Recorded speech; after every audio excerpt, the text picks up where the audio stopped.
Hi everyone, it's Charlene. Thanks for joining me for a fun holiday card tutorial today using the PhotoPlay Say It With Stamps products. I'm starting out with the A2 Starburst Pierced Cover Plate. This is a beautiful cover plate. It gives you this nice starburst pattern that's pierced into your paper.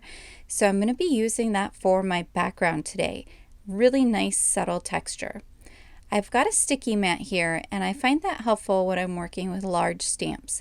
I'm going to be working with the Christmas Lights background stamp, which can pretty much stamp any size card. I've got a piece of red cardstock, and I've put that on my sticky mat and my stamp positioner, and now I'm using some anti-static powder tool. Next, I've got to use some embossing ink, and I'm going to make sure to get my stamp nice and inked up because I want to try and do this in one stamping. I find generally that embossing works better when you stamp once. I know other people prefer to stamp twice. I'm a one stamp kind of girl when it comes to embossing powder. So once I get that stamped down, I'm going to go ahead and just pull that sticky mat off of there, and I can emboss this with some beautiful gold embossing powder. And you certainly could stamp this and color this with alcohol markers, colored pencils, watercolors, whatever you have, but it also looks so pretty with embossing powder. It's a repeating string of lights, and it goes all the way across the paper here and there, and it just creates a really nice random pattern for your background of your cards. Look at that beautiful gold. I just love embossing. I think that's kind of the gateway drug for most people. Mine was actually pearl powder, but I love heat embossing as well, especially when it's so easy to create a gorgeous background like this by heat embossing. Now I am using a silicone mat underneath there. I find that that helps when I am working with really large embossed images like this, so that way I don't have to hold my paper. And it just looks beautiful when it's finished. Next up, I am using the Secret Santa stamps and coordinating dies. These are really, really cute. You've got Santa, you've got reindeers, you've got Secret Santa sentiments. You also have general holiday sentiments. It's a great set. And I'm going to be stamping onto the Color Me cardstock. I've picked out Santa holding a stack of presents, as well as 3 of the little images, an ornament, a star, and a candy cane. I am stamping these in alcohol-friendly ink, so that way I can go in and color them with my alcohol markers. I'm starting out with coloring Santa, and I'm using R14, R27, and R29 for his red suit. And then I'm also going to be using those reds on the top present. So you'll see that in just a moment here. I'm just outlining his suit with the darkest shade, and then I'm coming in with my mid-tone and kind of blending it out. And then in the center, I'm using the R14, my lightest tone, to add some brightness to the center. I'm not an expert colorer. There are so many people out there that can show you how to color amazing images. I do very basic coloring, but it makes me happy. I find it to be a very fun and therapeutic pastime when I am making cards.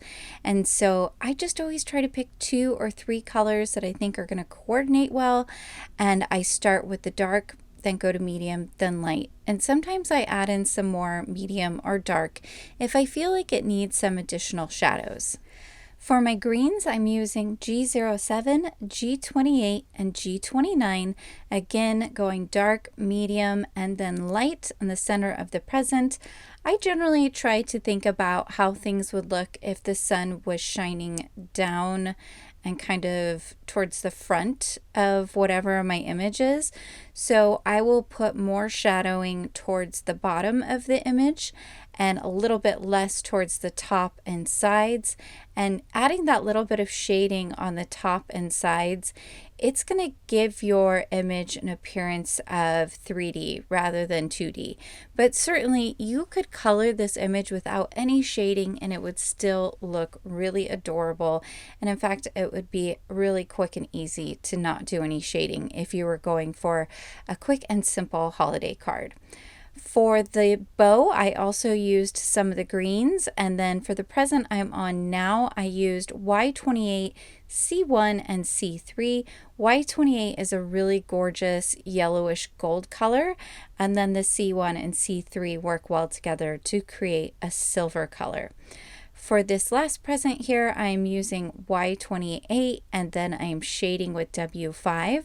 I also did the same thing for the star. So it creates kind of a dark goldish looking star. And for the ornament, I am back to the greens again. I'm using G07 and G28. For the belt as well as the boots, I am going to be using some cool grays.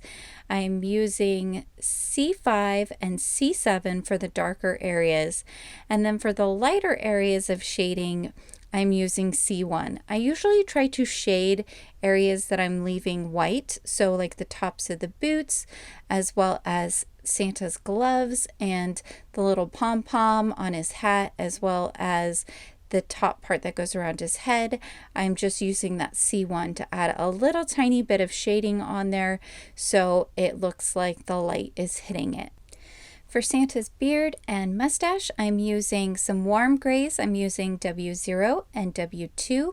The W2, you can see I'm kind of pulling up to make it look like there are strands of hair in the beard, but I'm just doing it really lightly so that when I go over it with the W0, it just creates a hint of the idea that there are individual strands of hair there in his big giant bushy beard. And then for skin, I'm using E50, E21, and for the cheeks, I am using R20, and I'm also using R20 on his nose with the E21 to kind of give him that rosy cheeked look that I think all Santas need to have. I left it to dry for just a little while, and then I have put it back in my stamp platform, and I still have my stamps on the door, and I'm using some embossing ink now in the exact same spot where the black ink was in order to add some black embossing powder. This step is optional, but I find if you restamp either with black ink or if you want it to have a little bit more dimension, if you restamp and use some embossing ink and embossing powder, you're just going to get a little bit more wow out of the card, which I think is kind of fun, especially for the holidays. So once I get that on there, I can use my heat gun to melt the embossing powder, and it just looks so cute. I'm really pleased with how Santa came out. Now I can use the coordinating dies and cut those out. And off camera, I went ahead and stamped my sentiment here on a piece of vellum. It says, "You're on the nice list," and I have heat embossed that with gold embossing powder. Now I can put my card together.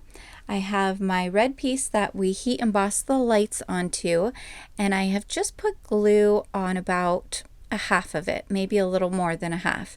And I'm going to glue that on top of the Starburst pierced piece we did at the very beginning. And then I'm going to trim off the excess of the Christmas lights red piece. And so we will have this overlapping look, and it's going to be the Starburst there on the right and the lights on the left. You see I could have my paper trimmer there, and I'm just going to quickly trim off that piece. And then I can go ahead and add my sentiment on there so I can get an idea of where I want to put my cute little Santa. So I am going to hang on to that excess red piece because I'm going to use it here in just a minute. But now I can go ahead and tuck my vellum sentiment there and fold it over. And then on the back side, I can add some double-sided tape and put that underneath that vellum little flap that I've created to make sure my piece of vellum does not move on the front of my card. So easy peasy way to add a sentiment if you are wanting to put a sentiment over kind of a busy background, but you still want to be able to see the background. Use vellum. You do want to make sure that your vellum is rated for heat embossing because vellum will melt if it's not meant to be heat embossed. So now I've got some liquid adhesive on the back of that whole panel, and I'm adding it to my card base. This is an A2 card, so that means it's 4¼ inches by 5½ inches. So I'm going to put that down on top of there. I love that that cover plate cuts out perfectly to go on top of the card base. I don't have to worry about any kind of wonky cutting on my part, which is nice. So now I can pop my Santa down with some foam adhesive squares. I did go ahead and glue the candy cane directly to the card because it was going to be a little too tricky to put foam adhesive behind it, but I added some little cut down pieces of the foam adhesive behind the star as well as the ornament. And now all I have left here is to add some bling. So I'm adding a few pieces of shiny gold confetti around Santa and with the star and candy cane and the cute little ornament. You could do multiples of the star ornament and candy cane and kind of sprinkle more of those around on the card. I think that would also look really nice. So this card doesn't have too much dimension. It just has that one layer of foam tape, which is really nice. And you can see I cut that little piece of excess red cardstock I had. I cut it down to 1 inch, and now I'm going to use it on the inside of my card. This is a great way to add some fun festive flair to the inside of your card, is to look at your scraps that you have left over once you're done making your card and see if you can use them anywhere on the inside. So I'm going to stamp my sentiment here in some black pigment ink, sending you lots of joy. This is also from the Secret Santa stamp set, and I'm just going to let that dry for a moment before I close up my card. Here is my finished card. I'm really pleased with how this turned out. I think it's just full of joy for the holiday season. Please be sure to hit the like and subscribe as well as the notification bell so that I can continue bringing you more crafty content in the future. Until next time, happy crafting.